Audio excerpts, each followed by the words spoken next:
Early voting officially underway in Oklahoma. You can vote tomorrow from 8 until 6 and 8 to 2 on Saturday. For a look at the early voting locations, dates, times, go to the homepage of our KOCO app.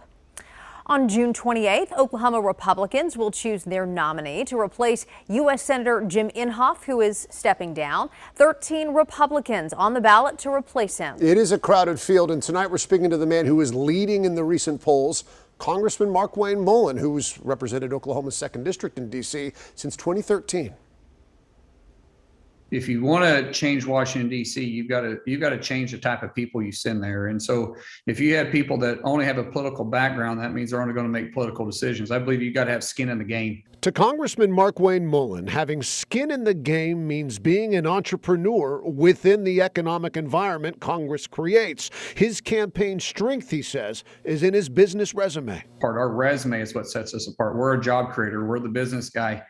Even since I've been in office, my wife and I have started multiple businesses and have hired more and more employees. The congressman says his top economic goal is to make government smaller, as he puts it, to get bureaucrats and regulators under control. Government was never designed to take care of all of our problems.